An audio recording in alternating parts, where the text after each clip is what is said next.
Are we going live? Sorry, I just need to. I think just keep an eye on Facebook. Yeah, I'm just looking now as well.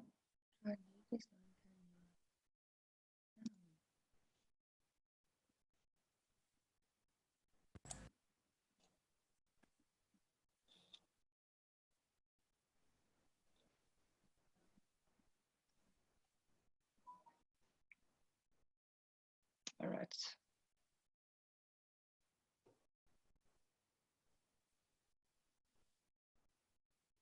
I'll tell you when. Okay, fantastic.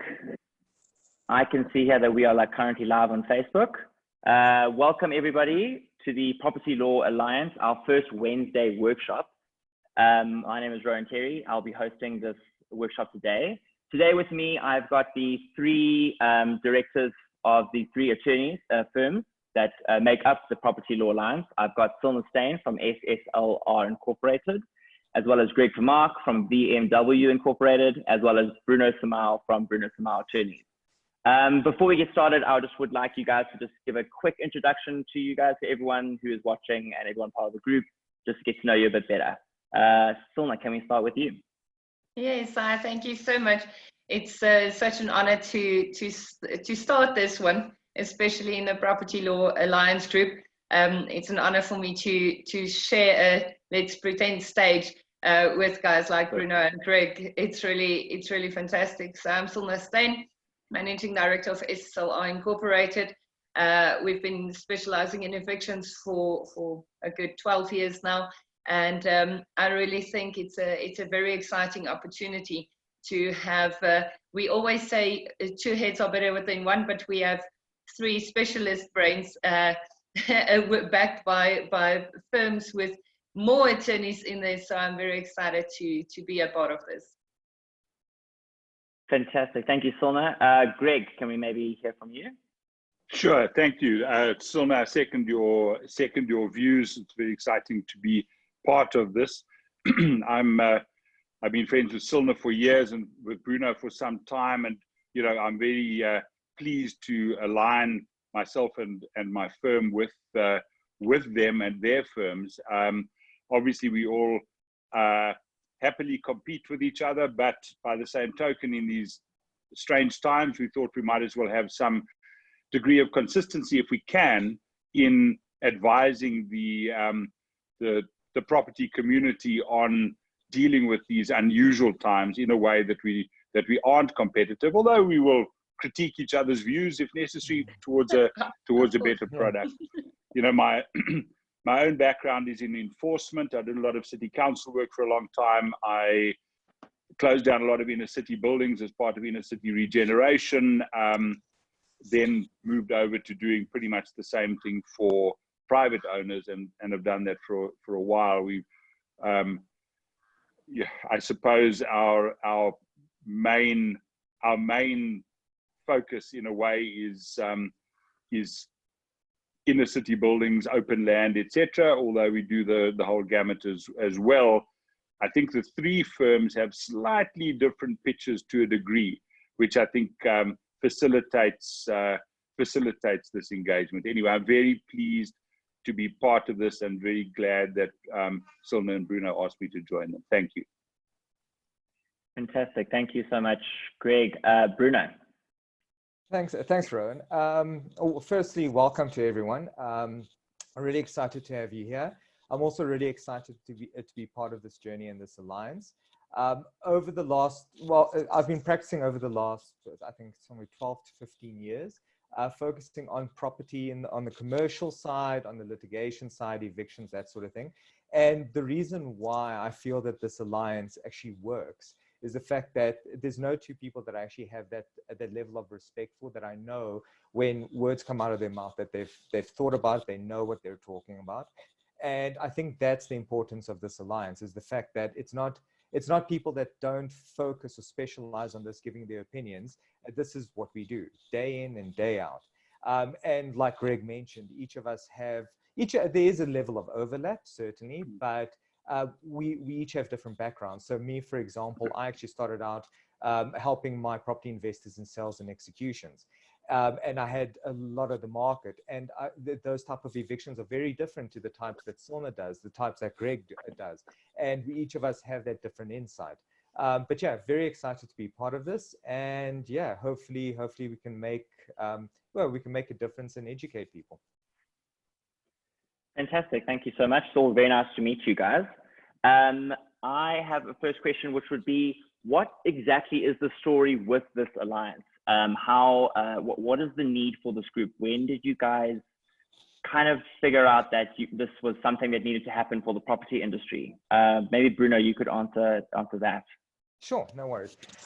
Interestingly enough, we started having this conversation before the COVID-19 crisis hit us, because we started seeing that there was a bit of, I wouldn't call it turmoil, but uncertainty as to, in the property field, what people can do, what people can't do, questions on evictions, how to approach the courts. So there were a lot of different questions being asked. So we always had the conversation that at some point, some level of uniformity would be necessary.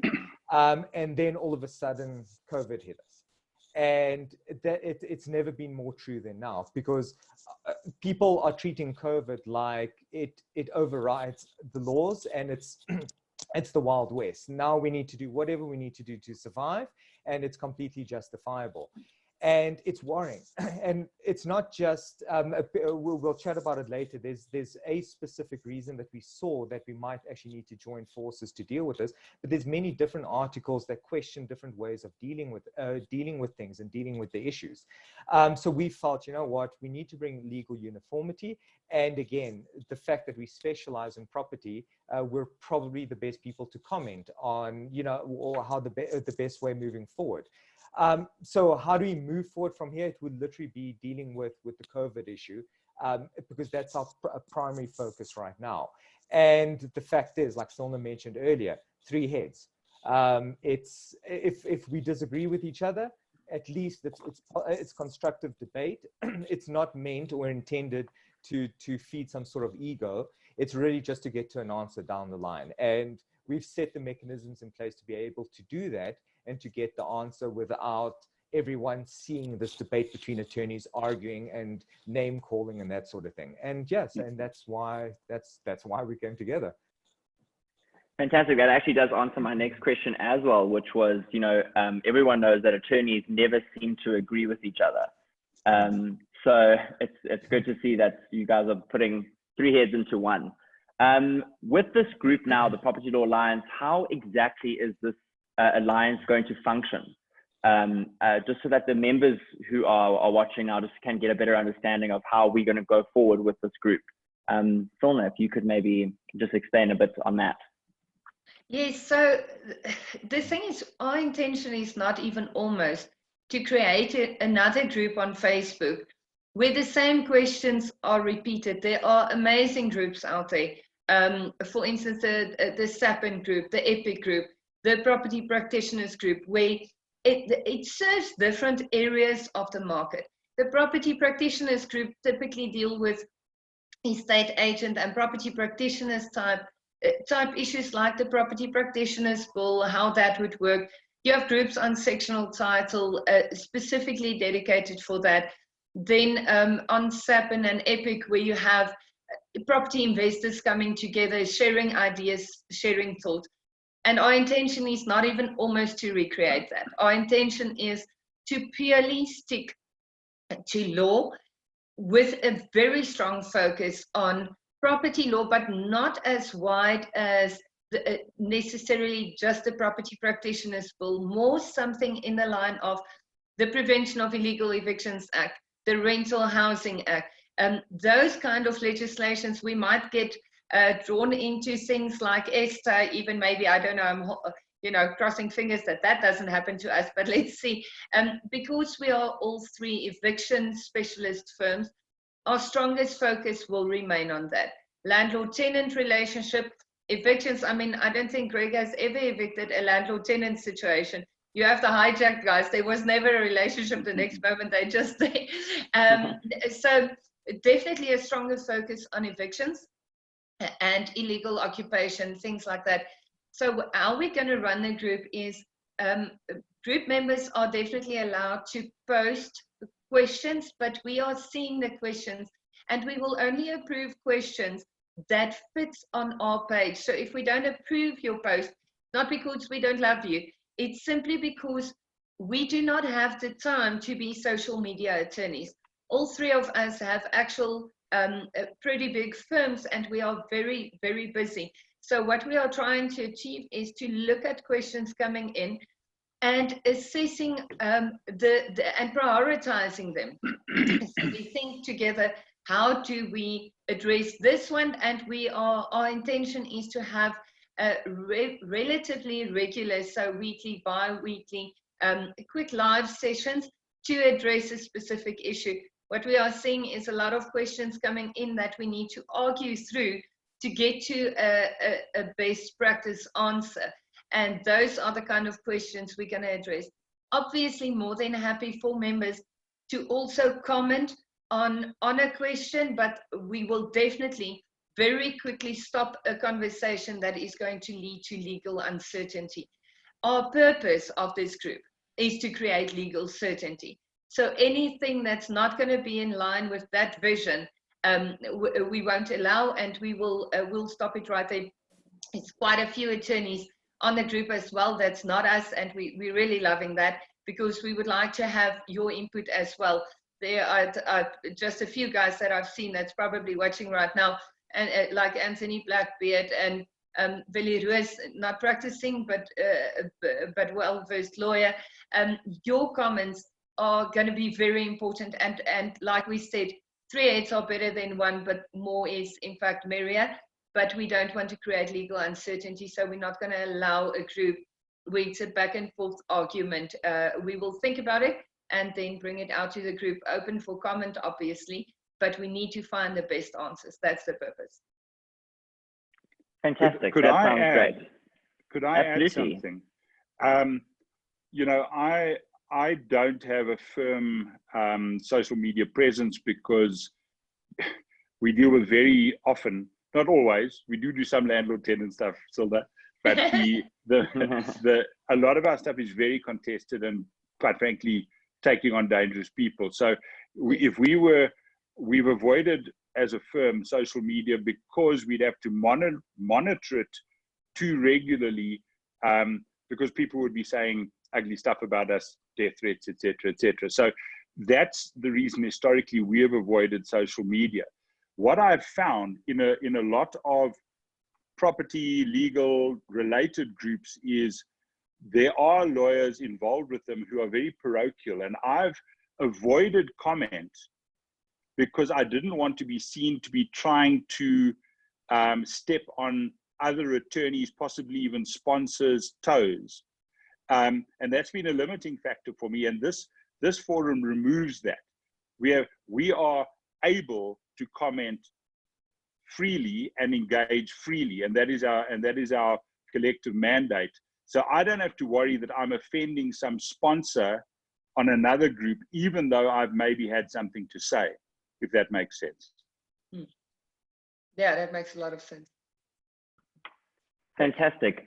Greg, while I have you here, there's obviously the moratorium on evictions that's currently affecting us during this COVID-19 lockdown, national state of disaster. How is that having an impact on the property industry for owners, tenants, everybody, if you have any insights into that? Yeah, look, it must be borne in mind that the moratorium is only against the physical execution of an eviction order. Now, even in our practice, where we do quite a number of large-scale evictions, the first time this will impact us is the 28th of April. We had a big eviction order in the urgent court. It would have been probably late February, early March. People were given until the 28th of April to vacate. So technically, we could evict them on the 29th of April. Practically, it never works like that, because obviously one has to line up the sheriff and the police, etc., etc., and it would normally take another week or 10 days. So in truth, we haven't had a single execution of an eviction order delayed. The purpose is obvious. If people are locked down and are physically evicted out of the property, they can't make alternative arrangements. So even I get the rationale behind this moratorium. My view is that it's unlikely to, it's not going to stay forever. It's not going to stay for months. I think we now understand there'll be a progressive unlock starting next Friday of certain sectors of the economy. So even if the physical impediment on conducting evictions themselves stays for a little while, it's unlikely to be very long. And of course, you know, there's no impediment at all to commencing eviction proceedings, to finalizing eviction proceedings. It is regretfully normally quite a long process anyway. I mean, even an unopposed eviction order, you're generally looking at most of 3 months before you can execute it. So yeah, the impact has been small. Some circles have suggested, oh, but that means you can't even launch eviction proceedings, which is nonsense. So I think from our point of view, all of us in the property community, if someone needs to be evicted, we will proceed and ultimately evict them. Greg, on our conversation earlier this week, we spoke about this, and I raised my concern that the moratorium on execution of eviction orders might outlive much longer than just the lockdown. I think there are quite a few people with the same concern. You and Bruno luckily had a very different opinion. So our discussion was around it's unlikely for the moratorium to be extended much longer than lockdown. Don't you please want to answer that question to where everybody can hear? Because that was one of those arguments we had where I left saying, okay, cool, I think I'm wrong here. Yeah, I think I think in that debate I came in quite heavy. Essentially, this was a suspension of the Constitution. The system has to suspend elements of the Constitution very lightly. It can't do so. It can't do so without thinking it through. My view may have evolved slightly since we spoke on the point. Until there's some measure of social contact, i.e., the moment there isn't personal lockdown, whatever the numbers of groups, whatever the number of people in a group, whatever the travel restrictions, whatever the office restrictions, retail restrictions may be, at a stage, people will at least not be confined to their houses. So I think we can safely say that at that stage, an individual can seek and identify a place for themselves to live. And at that stage, there will be no impediment on executing an eviction order. Just to touch on appropriate accommodation, one of the reasons why I agreed with this as well was it's obviously speculative to a certain degree because we don't know what's going to happen, but the moratorium is there to avoid people being on the street, not having a place to go, and obviously to restrict movement. So everyone's stuck at home, they're stuck at home, sure. The only reason there would be an extension is because of hardship. So that's a completely different reason. Now we're looking at economic versus and like social distancing and contact. So there's a completely different level of justification for something like that. Then now you need to go and start looking at the underlying reasons. So the fact is, if a person's occupying a 10,000 Rand a month property or 8,000 Rand a month property, it doesn't mean that they can't afford to pay for a 4,000 Rand a month property. If a moratorium were to be extended, allowing anyone to stay in whatever style or expensive property they'd like, that would lead to an absurdity. So again, this is completely speculative, but it wouldn't make sense to me in that it wouldn't make sense to me that the economic side would now just be extended from the social distancing side. I don't see them connecting to each other. Agreed. See, this is, Rowan, now you understand why I backed off in that argument. They won, which I'm happy because we want them to win this one. Well, we'll see. I mean, we don't know. I think the nature of government is they will try, and if government could, they would stop all eviction processes, because governments are made up of politicians, and politicians, one owner versus however many occupiers, then the voters are going to win every time. But I think we can probably envisage that come 31 April, if there's a 31 April, I can never remember, or 1 May, that they're not going to suddenly release the ability to execute eviction orders. But as Bruno says, that can't follow too much later thereafter. There will be practical difficulties, I suspect, because if it's a large-scale eviction, police support is necessary, and I've got a feeling that police support is going to be difficult to get for some time yet. Yes. Fantastic. Thank you so much, guys. I do understand that there was a bit of confusion on the groups. There's a lot more people who have joined now. For those of you who are joining, we will be recording this session and posting it afterwards so that you can watch the entire video if you have missed anything. Another question that's come up recently is rent strike. It's a movement from a few tenants who are saying that they are just going to not pay rent and start rent strikes throughout the whole of South Africa. Is there any merit to anything that they are promoting with rent strikes at all? What are your opinions on this? Yeah, so this came to our attention, and Bruno, I think this is exactly what you were referring to earlier. One of the main reasons we've decided now is the time to come together and send one uniform message to the property industry was exactly this. So we worked on an article which we published in a group on Monday, and I think a lot of people have seen it. It's actually a relatively simple concept, Rowan. Bruno, I'm going to have to ask you to add some meat to what I'm saying, but the short answer is there is nothing from our government that said that somebody is allowed to not pay rent. Withholding rent is not part of the regulations. There's a lot of conversation around this mile and force majeure, and I think, Bruno, I think you're going to go into this a bit more on the difference between commercial and residential and the effect of this. But any movement right now that is telling tenants to not pay rent is not just unlawful, but the truth is it's plain bad for the tenant. And usually, all three of us usually represents only landlords.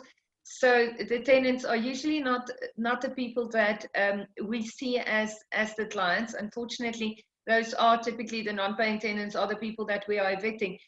But I still feel that it is reckless to make a suggestion to tenants that they shouldn't be paying rent. Why am I saying reckless? Because landlords are still entitled to act and enforce their remedies in law against a tenant that's not paying his rent. So a guy that's been in good standing, a good paying tenant for years, suddenly sees something like this, he stops paying his rent, doesn't approach the landlord to find a resolution for somebody that's struggling to pay his rent. It's just the tenant that's not paying rent because he saw the advice from this movement. Very important to know is this movement specifically doesn't back themselves up by any, there's no legalities around it, there's no law, and the person that's running this movement isn't an attorney or a lawyer of any sort. So it's as good as I'm saying, okay guys, new plan, instead of going into Woolies and paying on your way out, all that you do is you load a trolley full of stuff and you run out the back door. Nobody's going to see you. There's no legal basis for that. It's plain unlawful. So our message is very clear that unless there's a legal position that allows the tenant not to pay rent, they are still supposed to pay rent. So Bruno, now's your time to add the meat, please. I'm probably going to share this with Greg as well, and obviously with Sona, with some of the experiences. And we'll probably be touching on this a bit more and more, you know, over the next couple of weeks as we experience more issues or more comments or more problems. But at a very basic level, you have to distinguish between commercial and residential properties. That has to be done because it's completely different, and the ramifications are completely different. Remember, for residential properties, the people are still living in the properties. They're still enjoying, they're occupying the property. So to a great degree, they're getting that performance. And the fact that they can't afford to pay rent, which is a reality, is not in itself an act of exclusion. It doesn't allow them, if one relies, for example, on vis major, it doesn't allow them to rely on that because they're able to pay the rent, because there is, it's an actual activity. Objectively, they're able to pay the rent. Their finances might not allow it, but nothing stops them from doing it. It's not like, for example, there's been a stay in banking transactions or something strange like that. And because they're enjoying the property, it means that the landlord is entitled to rent. Commercial properties obviously work slightly different. And I do have to caution people that there's a lot of articles out there on the application of vis major, on whether a tenant is supposed to pay rent or not supposed to pay rent, and all the circumstances differ. And it's very difficult to give a kind of a blanket opinion on how commercial leases work, because different circumstances arise. For example, if you're looking at the application of the Consumer Protection Act and liability to pay. You're also, for example, looking at situations where, yes, you cannot operate as a business. So you're not allowed to go into the office or open your store, whatever the case is. But firstly, those premises are still available to you. They're still storing content. For example, a lot of offices, a lot of law firms, they're running their servers securely from the premises, and that is a level of use. So again, these comments or articles saying don't pay rent at all, you're not trading, but you are trading. So to a certain degree, I agree with what Sona says. Our first approach should always be to negotiate, try come together, come to an agreement that works for everyone, and take it from there. If you truly can't, from a residential perspective, legally speaking, tenants have to pay rent. As Sona said, there's nothing in the regulations that excludes the payment of rent, and there's nothing that I see in our law that excludes the payment of rent. And that, from my side, is my opinion on residential property. On commercial property, that's a different story. It depends on the lease, whether CPA applies, and I think that's a longer conversation that we are going to need to have at some point. Absolutely. Great. Fantastic. Agreed. One word. One word. Good one. Quick and simple. Concur with my learned friends. Concur. Greg, I know with your firm particularly, you have dealt with a lot of hijacked buildings in the past. How are you finding that this lockdown has any kind of impact on hijacked buildings and your approach to it going forward now? Yeah, I think when we talk about hijacked buildings, obviously buildings of any kind of scale, where you've got a multiplicity of tenants, you often find that that because of the normal financial pressure that people live under, people are, the economy is bad, people don't earn a lot. A simple thing like an increase in the electricity price, for example, puts people under tremendous pressure. Often that 100 or 200 rand extra that they may have to pay in electricity puts them under unbearable pressure. And what you find often in larger buildings is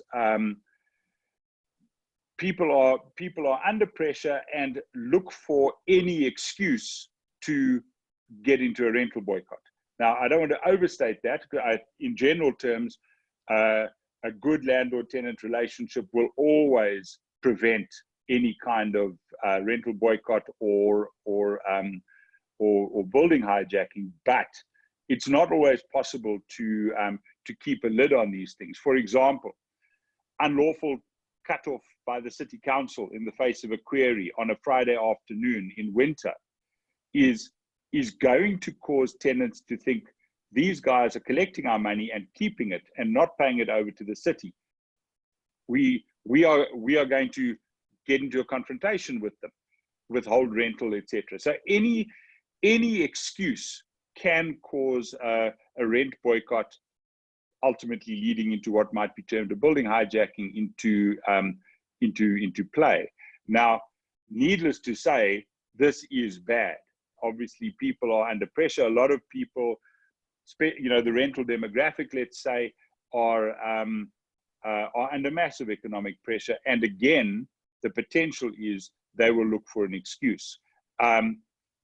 Colloquially, it looks like April rental collection was mostly good all round. And I saw Michelle Dickens on Facebook last night. And I think the reason was people knew that April was going to be difficult, and they thought they would try and prevent difficulty for themselves by ensuring that their April rental was paid. Obviously, we're all much more worried about May rental after a very lean April. But there have been a couple of committee proposals around and about. We will not pay rent, we will pay 50%, etc. And the way to deal with those always is to prevent dealing with your tenants through a self-proclaimed body. Obviously, one is obliged to deal with committees, that's fine. But to, you know, that butterfly effect where you are dealing with your tenants through a small group, and often the small group are the very ones that are leading the charge. So as long as one continues to engage with one's tenants, as long as one doesn't allow the committee to dominate the narrative, or at least to ensure that you can liaise directly with your own tenant, so far that has held the line. Touch wood, I don't think we've had anything that would amount to, it wouldn't be a hijacking, but it would be a rental boycott.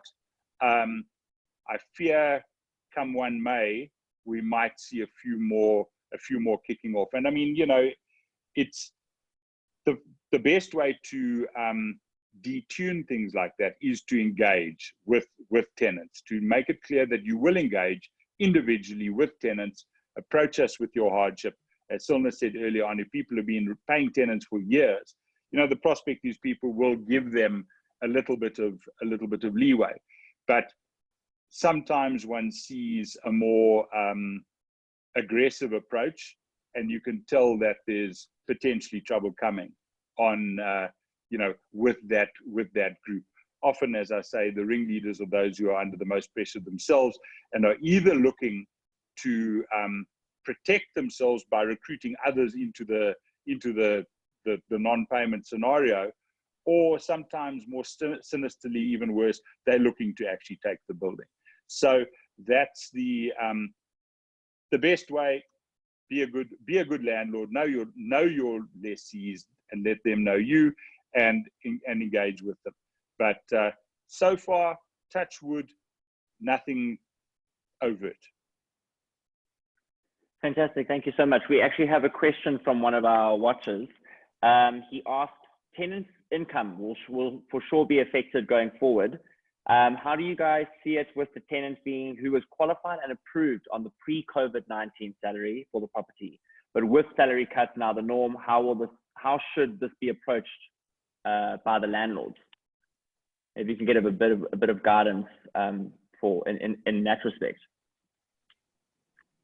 I think one of the important things to realize is obviously there's no legislative requirement for a tenant to be approved or not approved. That's simply a practice. Good, proper vetting process before you put a tenant into a property, before you conclude a lease agreement, is obviously crucial. Greg, you referred to Michelle. I think she's one of all our favorite friends because of the data she has and the way TPN functions.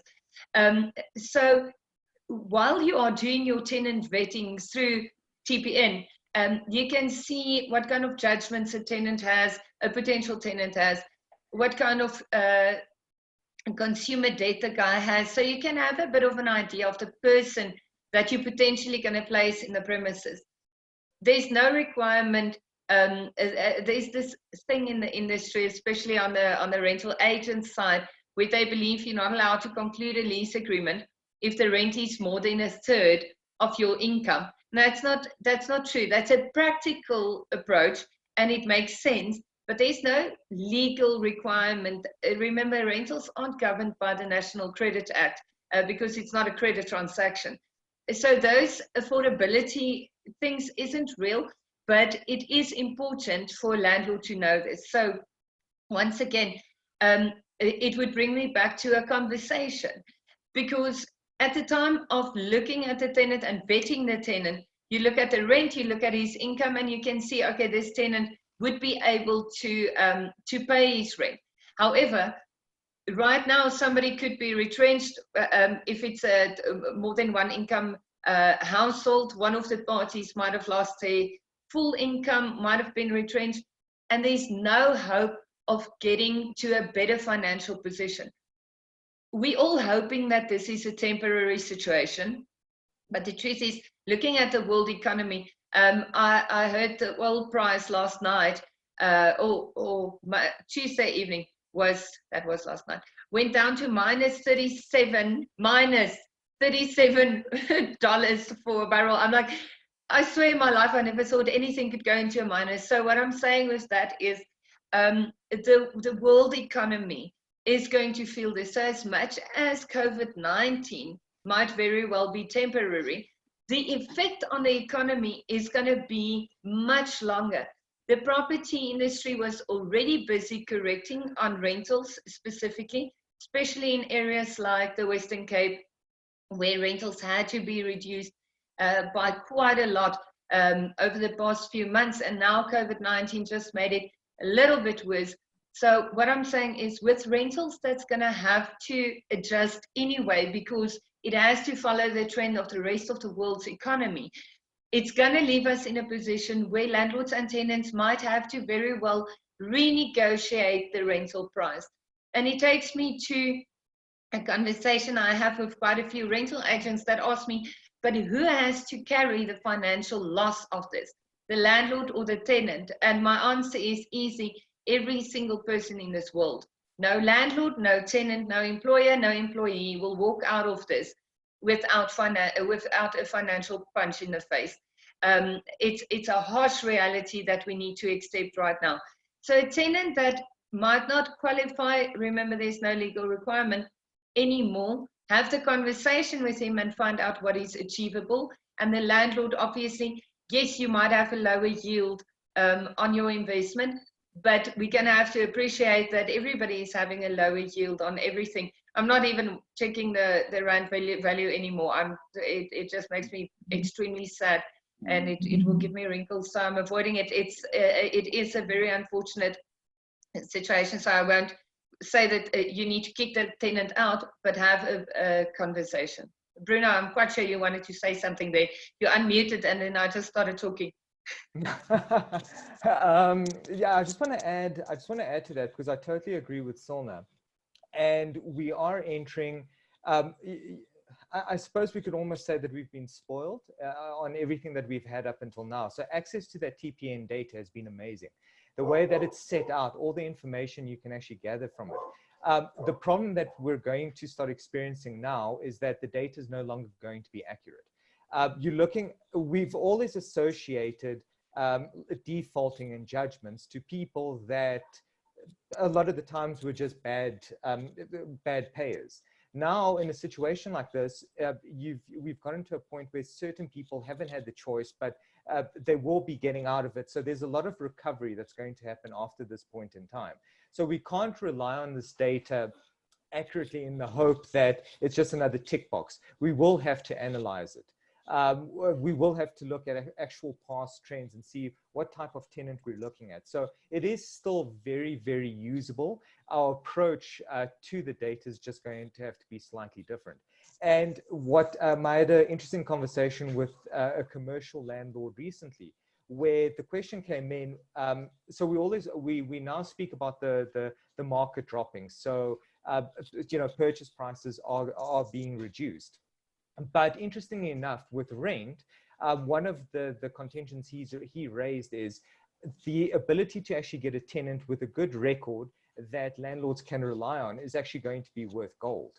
And the ones that have a bad record at the moment, I don't know whether it's possible, but this person was putting up the idea of, now all of a sudden charging double deposits. Obviously with on the residential side, you can't because of the Rental Housing Act. But now it's a completely different approach. So when we come out of this, we are going to need to relook at how we mitigate or manage our risk. How do we deal with tenants? Is there going to be a premium on rent now because we don't have reliable information as to credibility? We don't know. And I suppose it just depends on how people come out of this and what their records are going to look like and whether they're risk characters or non-risky characters. Yeah, that's a very valid point, because it does affect that. And at the same time, if you can see the payment behavior of a particular tenant pre-COVID-19, you get a bit of a sense of what this guy is all about, right? So if a tenant like that then says, listen, I really, my income dropped by 50%, it's easier to trust that than the guy with a list of defaults as long as my arm. Yeah, no, precisely. Yeah. Fantastic. Thank you guys so much. That is all the time we have for this week. For any of you out there who have any questions at all, feel free to comment on our page, and we'll be answering on there. And as well, we'll just keep a few topics for our next workshop. So thank you very much, everyone. Sona, Bruno, Greg, thank you very, very much. Appreciate your time. I think we all have a lot of time on our hands. Nowhere else to go. Thank you, guys. I think this was an amazing first one. I'm looking forward to having more of these conversations with you. Absolutely. Yeah, and there's still a lot of content to discuss. Just this 40 minutes, exactly. I realized how much more there is to speak about. Exactly. Yeah, absolutely. So let's get the content going, and we can see you guys next week at our next workshop. Cool. Thank Cheers. you. Fantastic. Bye. Bye, everyone. Bye-bye.